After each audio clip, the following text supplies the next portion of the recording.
2026 is finally here, and while a lot of investors are coming into this year with muted expectations after multiple strong years in the S&P 500, history shows us that this exact type of sentiment is often when the smartest opportunities quietly begin forming, because markets don't move in straight lines. They rotate, they broaden, and they reward patience more than hype.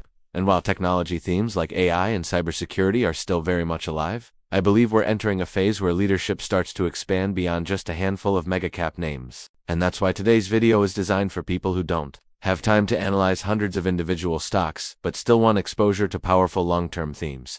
Because one of the easiest and smartest ways to do that is through ETFs. And nope, I'm not going to waste your time with generic S&P 500 or total market funds, because today we're talking about real themes, real positioning, and real opportunity for 2026. And by the end of this video, you'll have 5 ETFs that cover stability, income, growth, innovation, and global demand trends, all working together in one diversified framework. And if that sounds useful to you, make sure you stick around, because the final ETF on this list is one most investors completely overlook, even though it may end up being one of the most important plays of the decade. And to kick things off, we're starting with something that might not sound exciting, but quietly builds serious wealth over time, and that is the Vanguard Dividend Appreciation ETF, ticker VIG, which I like to think of as one of those sleep well at night investments, because this ETF focuses on companies that not only pay dividends, but consistently grow them. And that matters because growing dividends usually come from growing cash flow, strong balance sheets, and disciplined management, which historically leads to lower volatility and better long-term performance.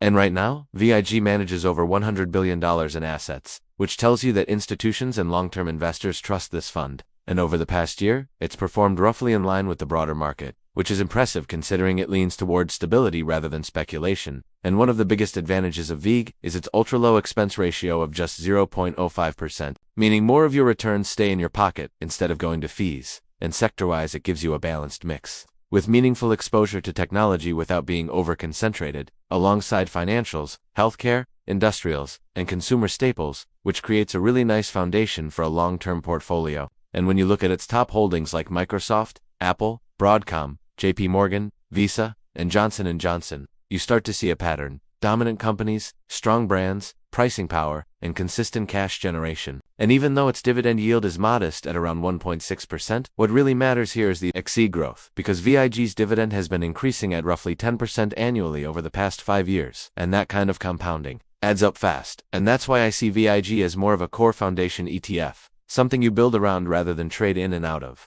Because when markets get choppy, this type of exposure tends to hold up much better than speculative growth. And that's a huge advantage heading into a year like 2026, where leadership could rotate and volatility could return. And once you've built that stable foundation, the next logical step is to layer in exposure to long-term growth trends that aren't just hype, but structural shifts in how the world operates. And that's where the second ETF on this list comes in, which is the Global X Cybersecurity ETF, ticker BUG. And if you think cybersecurity is just another tech trend, you're missing the bigger picture, because cybersecurity is no longer optional for governments, banks, hospitals, or corporations. It's a necessity. And as everything moves online, from money to medical records to national infrastructure, digital security becomes just as important as physical security. And what makes BUG so interesting is that it doesn't bet on one company. It spreads exposure across dozens of leaders in this space, including companies like Palo Alto Networks, Fortinet, CrowdStrike, and Dexcaler, which are all benefiting from rising cyber threats and growing enterprise spending. And while this ETF is more volatile than VIG, that's expected, because innovation always comes with swings. But over time, these are the kinds of trends that reshape entire industries.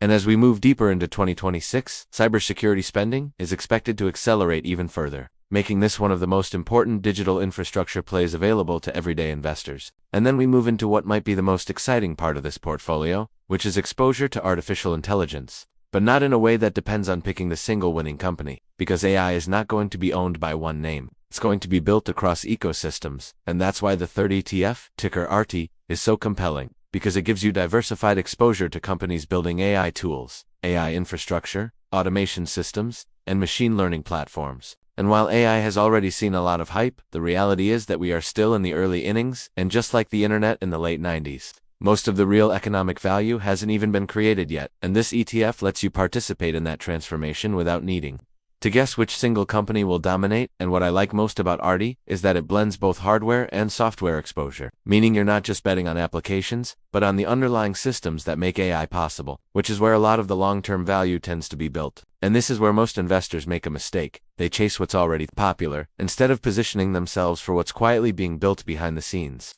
And that brings us to the fourth ETF on this list, which is all about global demand and industrial growth. Because as emerging markets expand, infrastructure ages, and energy systems modernize, there's a massive wave of capital that has to be deployed. And this ETF is designed to capture exactly that, giving you exposure to companies involved in construction, materials, transportation, and large-scale industrial development. And while these aren't the types of companies people brag about owning, they're the ones that literally build the world. And historically, they perform extremely well during long-term economic expansion cycles, especially when governments increase spending on infrastructure, energy grids, and modernization projects. And then we arrive at the final ETF on this list, which is the one most investors overlook, but might end up being one of the most important holdings over the next decade, because it focuses on global travel, leisure, and consumer experience. And if you think travel is just a cyclical trend, you're missing how human behavior has permanently shifted, because people now prioritize experiences over possessions more than ever before, and that creates powerful demand for airlines, hotels, booking platforms, cruise lines, and entertainment ecosystems. And what makes this ETF so interesting is that it benefits from rising middle classes globally, not just in the US, which means you're tapping into worldwide growth, not just domestic trends. And when you step back and look at these 5 ETFs together, what you'll notice is that they're not random, they're designed to work together, giving you stability, income, innovation, digital security, industrial growth, and global consumer demand all in one diversified structure. And that's the real secret to long-term investing. Not trying to guess the next hot stock, but building a system that can adapt as the world changes. And that's exactly what this portfolio framework is meant to do. And in the final part of this video, I'll explain how these pieces fit together, how to think about allocation, and why most investors fail not because they choose bad investments, but because they abandon good ones too early. And the reason this kind of structure matters so much is because most investors don't actually fail due to bad stock picks. They fail because they don't have a system. They panic during volatility, they chase what's already gone up, and they abandon solid strategies at the worst possible moment. And that's why portfolios built around themes instead of predictions tend to perform better over time, because you're not trying to guess the future, you're positioning yourself for it. And if you look at these 5 ETFs together, each one plays a specific role. VIG gives you stability and compounding income. BUG gives you exposure to the digital security backbone of the modern economy. RT lets you ride the AI transformation without needing to pick winners, the industrial and global demand. ETF gives you exposure to physical world growth. And the travel and experience-focused ETF taps into how human behavior is evolving worldwide, and this kind of balance is what allows you to stay invested through uncertainty instead of reacting emotionally. Because long-term wealth isn't built in moments of excitement, it's built in moments of patience. And I want you to really think about that. Because the most successful investors aren't the ones who predicted every move correctly, they're the ones who stayed consistent. And as we move deeper into 2026, volatility will return at some point. Headlines will get dramatic, and sentiment will swing. But that doesn't change the reality that the world is still innovating, still building, still consuming, and still evolving. And portfolios that reflect that reality tend to outperform over time. And if this video helped you see investing differently, not as gambling, but as ownership, in real businesses and real trends, then my goal was accomplished. So let me know in the comments which of these ETFs you'd personally start with.